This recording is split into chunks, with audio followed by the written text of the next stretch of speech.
Ready for the favorite 11, Erica? I think I'm ready. Let's do this. Let's rock and roll. All right. Your favorite roommate on tour? That's got to be Uzi, Uzma Iftikhar. She's the only one that'll sneak out with me to go get pizza and wings when no one's looking, and we have our yoga practice in the hotel room. The loudest snorer or the messiest roommate on tour? I'm gonna have to take the messiest. I'm a spreader. I bring tons of equipment. My bag is always 52 pounds, and I have to wink at the airline attendant to let me get through. Yeah, I bring so much stuff, every kind of battery. So it's got to be me, the messiest one. If you couldn't be a cricketer, which sport would you most want to have represented USA in? I think it would be awesome to be like an Olympic skier. I've always thought that's amazing. I skied growing up. I'd be nowhere near ready to do that, but I just think that would just be a badass sport to get a medal in.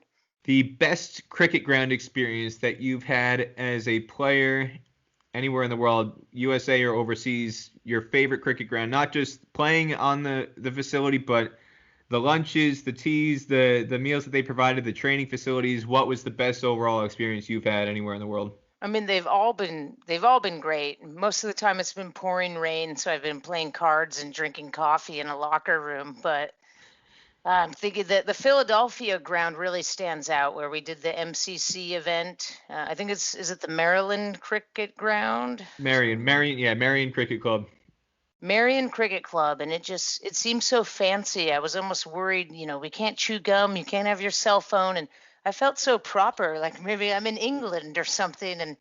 And that afternoon, I got to share tea at lunch with Charlotte Edwards and Susie Bates, because Candace Atkins and I were either captaining or vice captaining one of those matches. So we got to sit there at tea, and I remember being so nervous, like I'm having tea with Charlotte Edwards, and she's this legend from England. And how do you take your tea? And I don't even think I said a word to her. And as you know, I can talk infinitely. But yeah, just the meals, the food, just the classiness of that place. And then the field was so fancy. I remember I scuffed a hole in it out in the field with my plastic spikes, and I felt so bad. I had to go put the little patch of grass back on top of the hole, and it was just amazing. So picturesque. It was really great. I remember Charlotte Edwards telling me that day when I spoke to her that she said it reminded her of Wimbledon. It's just a very, very classy, very elegant facility, Marion Cricket Club. For people who aren't aware, it's basically just across the street from Marion Golf Club, which has hosted U.S. Opens in golf. And the Marion Cricket Club, you mentioned being nervous around Charlotte Edwards. I was a hell of a lot more nervous around the Marion Cricket Club staff because, as you said, it's like white glove service, very, very high society, very upper class. And I showed up to the ground, like you said, in my typical outfit with like cargo shorts, Hawaiian shirt, floppy hat, and I was getting these dirty looks while the team had showered and changed to get ready to go in for the lunch, and you were all very properly dressed. I'm still looking like me, and looking at the staffs and asking them like, hey, am I okay? And they kind of looked at me like, is that all you have? And so I very hurriedly went back out to my car and found a pair of jeans, because at least jeans having like fully covered legs would have been a bit more acceptable than cargo shorts. But I still had the rest of my getup on. They kind of like let it slide once I put the jeans on, but it was still like, oh god, this ruffian is trying to sneak into our very, very classy facility. It was then I learned always bring khakis and closed-toed shoes on tour, even if they say you don't need it. Just always put it in the bag. Your favorite place to eat out on tour could be a fast food chain, could be a specific restaurant that you like in a particular city. What's your go-to place when you're out and about? Oh, it's Nando's, hands down. Nando's peri peri chicken. I think most people on the team would agree with that. Last time in Scotland, I think I went there 3 nights in a row. No shame on that. Just three. I'm going every night. There's no stopping me. Now, kind of a follow-up, a 5A question, if you will. This is question 5, but 5A.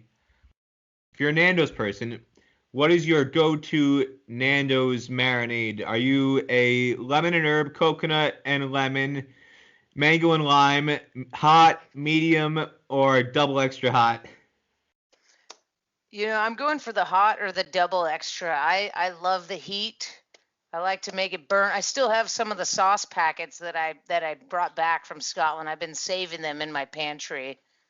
I like the heat. You like the heat. I'm lame. I'm usually a lemon and herb or a mango and lime guy. You're going for the hot ones, the Sean Evans experience with the hot ones, just going all the way. Put that hot sauce on, the Yeah. sriracha, the Carolina Reaper. Yeah, that's another tidbit I want to add. We've all learned when we go on tour, someone always brings a bottle of hot sauce. We learned after these years, somebody's always packing it. It's part of the list now that we send to each other on our iPhones. Your favorite pizza topping? Favorite pizza topping? Let's see. I'm going to throw the anchovies in there. I think Oh, it really adds a new dimension to the pie. I grew up in an anchovy house. My dad, without fail, every single time we went to order pizza, my dad had to get anchovies on his pizza, and I stayed as far away from them as I possibly could. But but he had to have them, so I do appreciate somebody who gets anchovies on their pizza. Are you a Coke or a Pepsi person? Oh, I'm Coke all the way. Coke Zero with coffee. That's the way to go. I've been drinking one this whole interview right now. Coke can't beat the real thing. Yeah. Your favorite cricketer of all time? I have a lot of favorites, but I'm going to go with Sophie Devine, New Zealand. I love her style. I like that she also came from a hockey background, and she's just a great cricketer to watch. Really good leader, too. Your favorite non-cricket athlete of all time? Can I pick my uncle Devro Rendler? He played professional soccer for the San Jose Earthquakes back in the 80s. And ever since then, that guy never stops moving at family events. He's always juggling a soccer ball. He's winning all the 4th of July races in the neighborhood. Yeah, Uncle Dev is going to be my favorite athlete. You hid that from us all the way until now. You've got this athletic pedigree. It's not just yourself. You've got somebody else who's been a professional in some capacity playing for the San Jose Earthquakes. Your favorite movie of all time? Favorite movie? If I base it on the one I've watched the most, I'm going to have to say Home Alone. Kevin McAllister. You know, we've had some Kevin McAllisters on the pizza question. Shabani Bhaskar, she's a Kevin McAllister. Cheese pizza. Stay away, Buzz. I want my cheese pizza. And finally, your favorite show to binge watch, whether it's Netflix, Amazon Prime, Disney Plus, Hulu, or some other streaming platform du jour or DVD box set. What's your go-to home on the road that you can sit for hours at a time and never get bored? The Office. Now, which one? The U.S. version or the U.K. version? I've only seen the US, so U.S. that's the version. one. Steve I should Carell. do it. Yeah, I should do it a service and watch the UK one. But yeah, US Office. If the TV was stuck on that for the rest of my life, it would still be okay.